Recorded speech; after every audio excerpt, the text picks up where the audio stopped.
Hi, I'm Mark Rossano, founder and CEO of C6 Capital Holdings, coming to you from Primary Vision Network.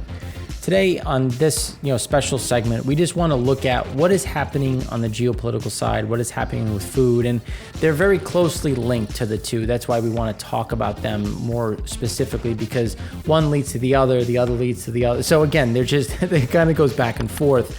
And we just want to do this ahead of year end, try to show where things are going, how they're progressing, and what are some things to watch, not only into the end of the year, but also to kick off 2022. So obviously this is front and center when you look at the UN Food and Agriculture World Food Price. We're right back to the highs that we were at in 2011, 2010, 2011. Now, it's important to understand that when you look at that increase in 06 into 07, 08, there were food riots. Egypt, that was when Egypt went down in flames in terms of just rioting. There were wheat riots. This food drove that, and then you had that drop down. And then obviously in 2011, you had the kickoff to the Arab Spring, and you had additional uprisings and other types of issues that obviously were built out from those increases. And here we are again. We're right back to those highs that we saw previously. And this is where we continue to get some of these pressure points. Russia just announced that depending on wheat prices, if it hits a certain trigger, they're going to increase the export tax. And the idea is to make it too expensive to export and protect local prices so that you don't get local prices going up. But there's always a question of, well, how big is the Russian yield? And it continues to get moved lower, which again just goes to show how much can we trust it? What is the actual numbers? Which is why flows, exports are a very good way to kind of gauge where things are going, because countries will be nationalistic with their food. They will make sure their people can eat before someone else, because what do? You export excess. Well, if you have less excess, you export less, and the price goes up. And then the countries that have to import then have to carry the biggest weight on that food increase. So again, these are some of those bigger issues that continue to roll through, and we just don't see this stopping anytime soon on the price increases. So we do expect this to make a new all-time high. And one of the reasons why, especially when you go forward and look out into 2022, fertilizer prices have continued to go up. And when we talked about food prices at the end of 2019, and more importantly, throughout the beginning of 2020, we saw these big issues coming out as China had a destruction of underlying product. You didn't have them really able to buy as much as they wanted. They had local destruction because of the Yangtze River flooding, and that left them short. Then you had swine flu, bird flu, you had all types of issues, armyworm, locusts, and that became this bigger issue as we've now had 2 years of weak yields. Now, obviously, what are you going to do when you need to increase yields? Well, you're going to buy more fertilizer, you're going to buy more chemicals, you're going to do things to try to increase what amount you have left. So you start to see fertilizer prices go up as people compete for it. So fertilizer prices started to go up well before we had these big increases in energy prices. But now with energy prices where they are, it's just another tailwind for where this is going. And you can see that fertilizer prices are now outstripping food prices, and farmers are panicked. So they're locking in now. Is there going to be enough? You're seeing some come down, which is why this just gets built into the price going into 2022, which is why we continue to see these pressure points.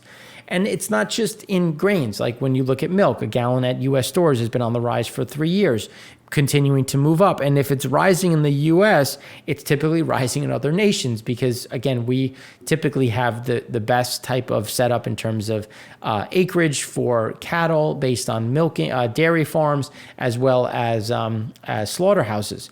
So then when you look at meatflation, boneless chuck roast has surged 28% over the past year. And so before COVID, meat processors struggled to meet their labor needs, which increased the hiring of immigrant workers, mostly from Mexico.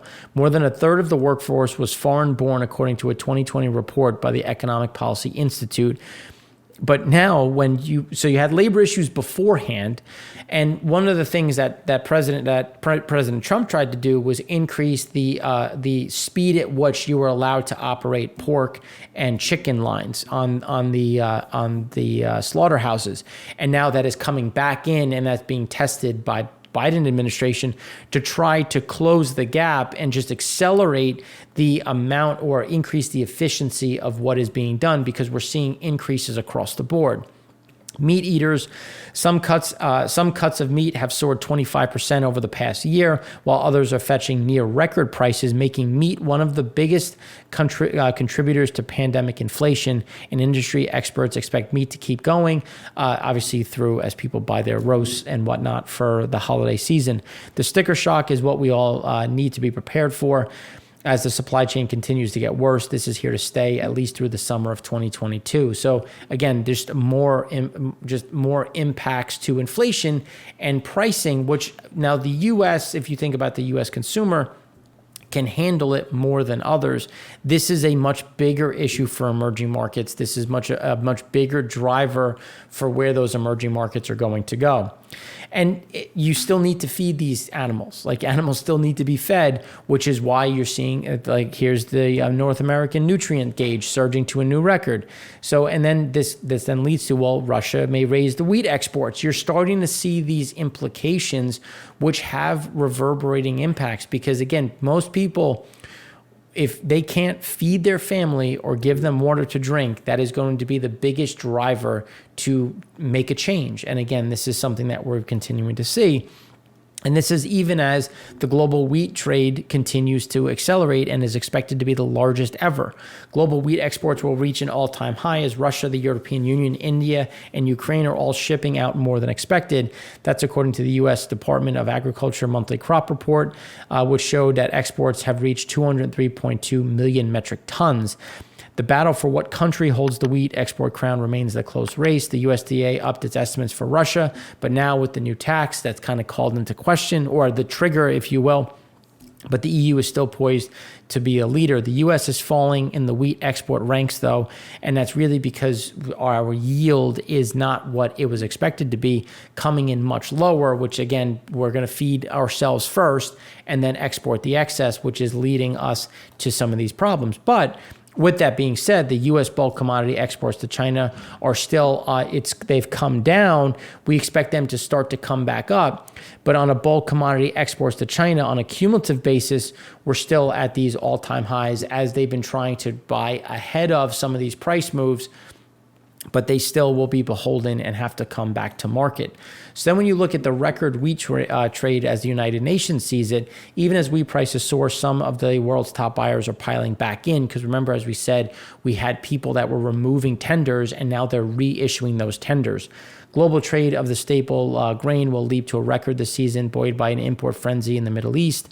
Right now we have Iraq, Iran, Turkey, and Afghanistan are all loading up after droughts hit their harvest earlier this year, draining local supplies, and Egypt is also looking to replenish. The gains highlight how the region is paying up to ensure food security, even as wheat prices soar. And the reason why they're paying up for wheat security is because the last two breakdowns of overall safety back in the mid 2000s and then in the early 2010s is the Arab Spring, the grain riots. They clearly know how important it is, and they're willing now to pay up to close that gap. And it's important because as we look at the U.S. ending stocks, when you look at where the expectations are for the USDA, when you look at the corn, it's below prior but above survey. Soybeans coming in low, which is a bigger problem, and we'll talk about that when we look at China. And wheat coming in just right around survey. World ending stocks, you have corn coming in a bit higher at 304.4, soybeans a bit lower at 103.5, and wheat a bit lower at 275.8. So again, fairly balanced, but that's a tough spot to be when we didn't have a bumper crops the last 2 years, and now you're starting to see not only countries are looking to replenish what has been drawn down, but also what needs to be built back up. So now when we start looking at what are some of the impacts coming forward, and one of the things that we like to look at is droughts, because This is going to impact not only water availability, what does the growth profile look like for those countries. And we wanted to kick off with Africa because they're typically one of the places that needs the most imports to create or at least bridge some of their gaps. And you can see that floods have impacted some of these key nations, while droughts have also hit into some of their breadbasket nations that actually have a decent amount of agriculture. So these shortfalls that we've continued to see have to be made up. So as you have some of the yields coming down, especially when you look at East Africa that had a ton of different pest issues, one of them being locusts. Now they're short, so they have to go out into the market and buy, even though they typically produce enough for themselves and a little bit for export. These impacts, again, as you've had tensions rise, especially on East Africa, when you look at Mozambique, some of the other increases, as we've talked about in other shows, you're seeing a bit more activity on the terrorism side. You're seeing a bit more activity on just conflict when you look at Tanzania, when you look at some of the other issues just in terms of where some of these fights are coming through and how there's this growing distress, especially when you look at Sudan, when you look at Ethiopia. Again, these are areas to look at as we're going into next year. You've seen some battles come through. You've seen some attacks from the local militaries. In Guyana, we had a coup. So this is going to be a stress point, and Africa is going to be a big one to watch because when you consider electric vehicles, when you think about commodities and raw materials, a lot of that originates in Africa, which will become a bigger problem as geopolitical uncertainty continues to increase. And then when you go back to the 70s, when you look at the frequency of issues, when you look at the frequency, you can see that it's happening more often. And as it happens more often, yes, droughts are bad, but floods can be worse because floods can decimate crops. Droughts will hurt yield, but floods can just wipe something out. So as the floods continue to worsen, and then epidemics and storm damage, and you can see the number of people impacted is only growing. So as more people get impacted, that means that more people are going to be without water and food, which means more people are going to be angry, and that's going to drive more of these aggressive actions, whether that be protests, straight uprisings. This is why Africa is going to be a different one to watch. As we saw in the last time this happened, we had a lot of issues in the Middle East, the Arab Spring. Do we get something similar now? As we look into Africa, as these nations have continued to see their pressure points. And this is going to become a bigger issue for China. Why? Because China has invested a lot of money in a lot of these regions, and these problems are going to impact, can they pay them back? What's the stability of the project? Are they going to be able to get people in and out? Are they going to be able to get goods in and out? What is going to happen to the debt, the revenue expectations? And we've continued to see the degradation of not only China's balance sheet, but also their exposure to flashpoints, because their exposure to flashpoints is only going to hurt. How much money do they have for reserves? What does their growth profile look like? And where are they going to see additional pressure? And one of them that we just wanted to touch on is Myanmar. So Myanmar is accelerating extensively. Things are getting much, much worse. Just like when you had the Buddhists attacking the Muslims in the 2016 to through 2018, something similar is starting to come up.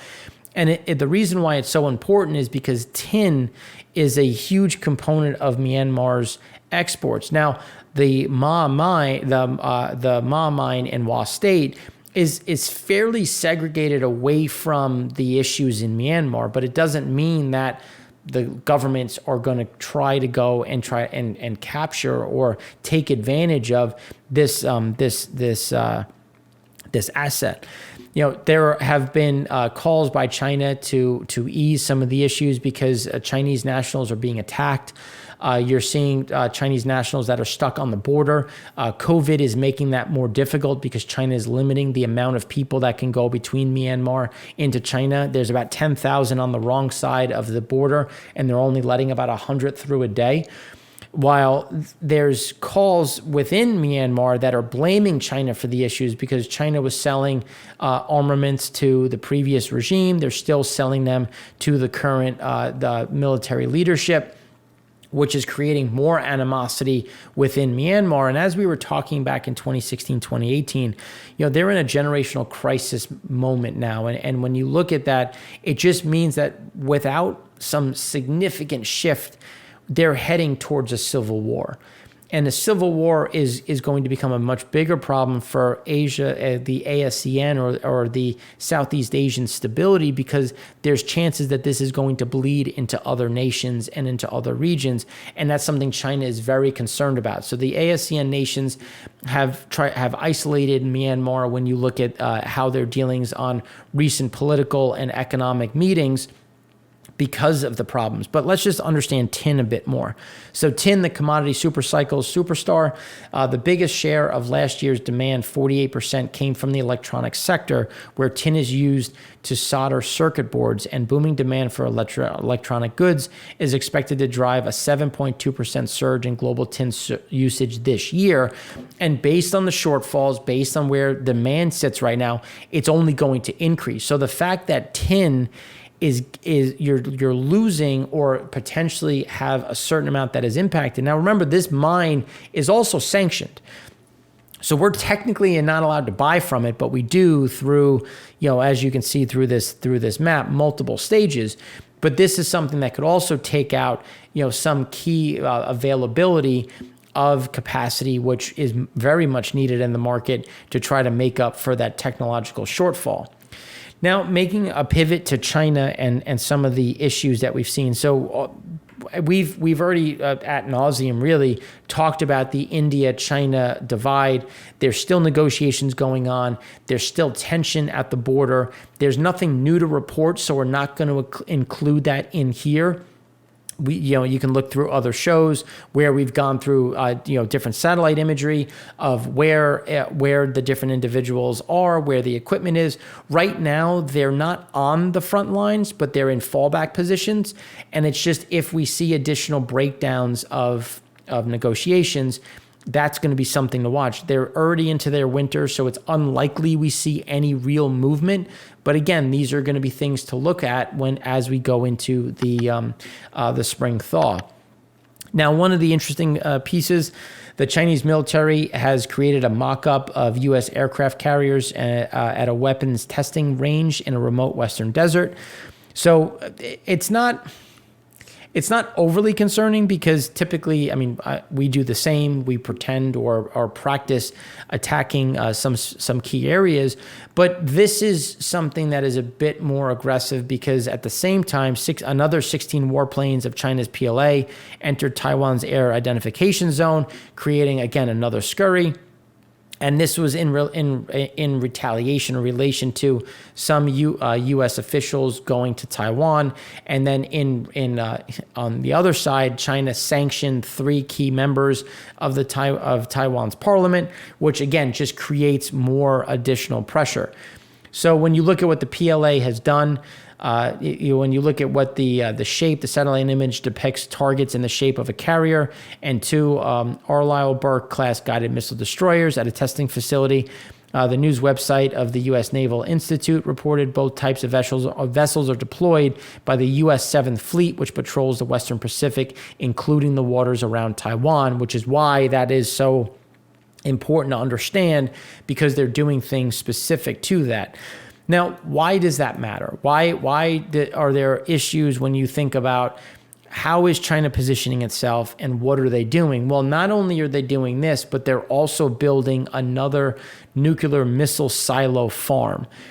And when you think about missile silos and how that's something that's straight from the 70s, they still exist because if I can fire off 5,000 nuclear missiles and you only have the ability to shoot down 4,900, then I still win. And that's where you look at that mutual deterrence. And when you look at what Russia and the USSR and the US at the time did, they tried to go always outdoing each other, because you always want to have one extra than your enemy, because that would make the difference.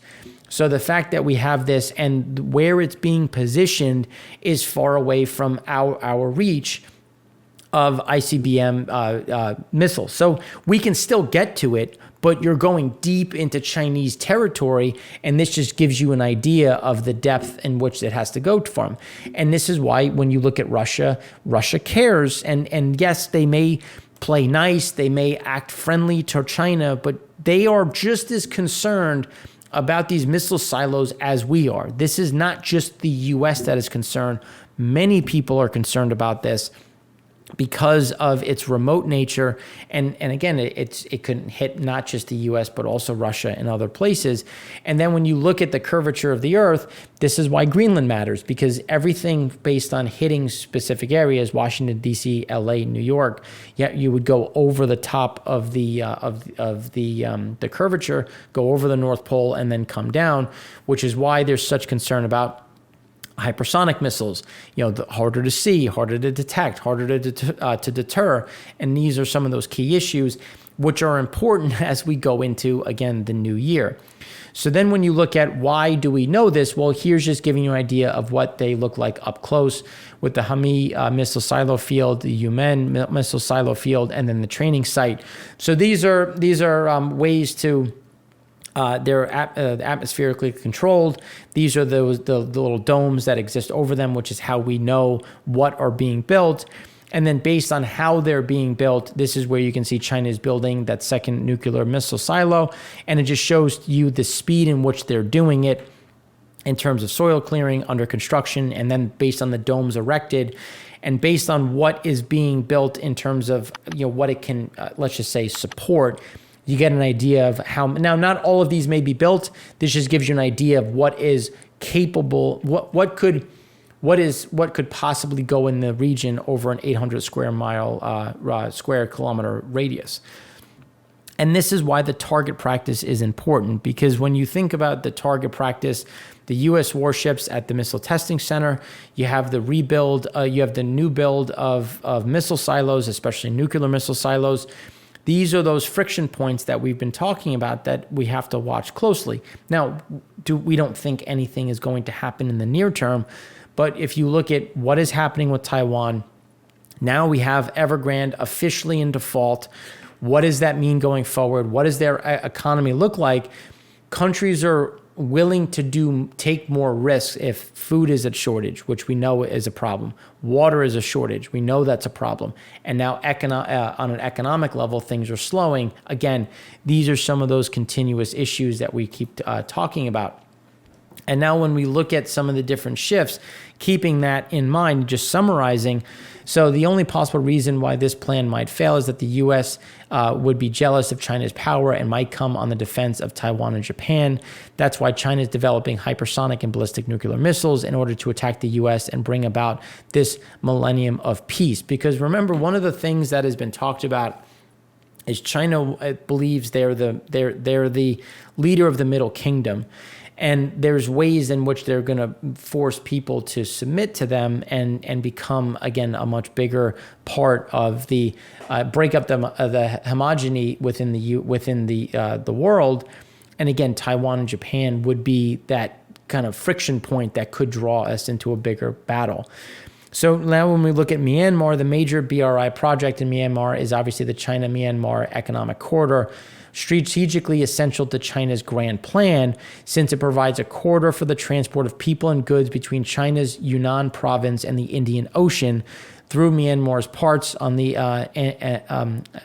sea, which is similar to the China-Pakistan Economic Corridor, which is why they care so much, because if any of this goes down in Taiwan, against Japan, anything within the South China Sea, we would aggressively close off the Strait of Malacca, which would then cripple their ability to move products, which is why these other avenues of the Pakistan Economic Corridor matters, Myanmar matters, and if Myanmar is going into a civil war, well, that's going to limit the opportunities China has to move about. both the CMEC and CPEC are essential to China's grand plan. And so a civil war in Myanmar represents a threat in two different ways because it could spill into the population as well as become a strategic issue.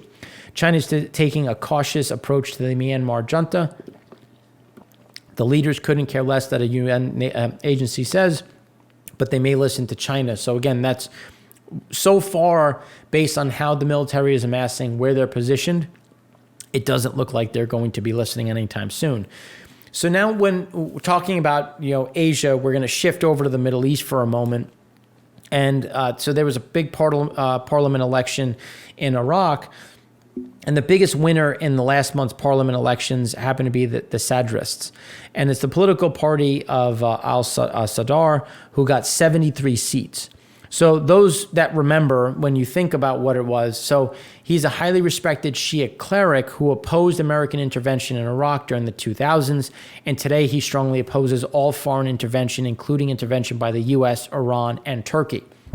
The important part here is Iran, because now when you look at what happened after the attack on the prime minister, which we'll talk about in a minute, there's a little bit less impetus to kick the U.S. out, but there's a big focus now on Iran. So with or without the drone attack, there's a feeling that Friday's violent protests represent a turning point in Iraq. According to one analyst, al-Sadr had been using the time since the October 10th election to negotiate with other political groups in order to form a governing coalition. There is a growing conflict, though, between the Sunnis and the Sadrists on one side and the pro-Iranian alliance on the other. In the meantime, the Iranians are attempting to pressure the Iraqi government to demand the withdrawal of different assets. But the Iranian-backed people within the election lost a significant amount of seats, and they are now at a steep minority because there is a big pushback against the Iranian backdrop. So let's just go into that a bit more. So Iraq's prime minister escaped an assassination attempt. Apparently, there were 3 explosive-laden drones sent at his residence. 2 were shot down. 1 did hit its mark. And then the drone attack followed widespread riots and protests on Friday, where Iran-backed militias were protesting the results of the October 10th parliament because the Iranian-backed alliance won only 17 seats, which is down from 48. So you're getting kind of that shift away from how Iran is welcomed within Iraq. So Iran-backed protests, many people assume that the drone attacks were engineered by the pro-Iranian militias, especially because Iran has used drone attacks to attack American bases along the border in Syria, again, increasing the pressure point. So Iran is losing influence in Iraq. That's becoming a big issue. But then when you look at what's happening in Afghanistan, Taliban's new governor of Kabul, Qari Baral, has been tracked. We've been tracking him for 14 years. He's linked to Al-Qaeda, managed suicide bombers, took money from Iran to support his efforts as a key node of what used to be called the Kabul attack network. So again, just more ways that Iran is trying to work its way in and create other types of other points of influence as they have pressure building in other areas. So those are just some of those important areas. And then we would be remiss if we didn't talk about Poland and Belarus. So for those that remember, Belarus forced a plane to land, a Ryanair plane to land, and took a individual, him and his girlfriend, off the plane that put out negative things, if you will, against the election, calling it a farce, saying that the Belarus president didn't deserve to be there. There was ballot stuffing and creating a bigger issue.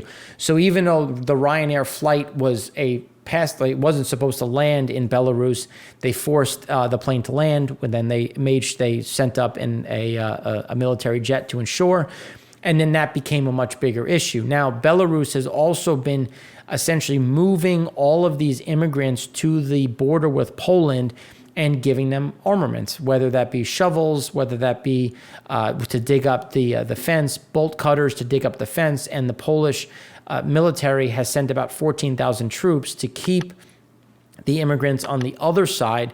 And again, these poor individuals are just the pawns of a bigger issue between the Belarus government and the Polish government. And the Belarus was going out giving free passage to Middle Eastern immigrants with the promise of being able to go into both Poland and Germany.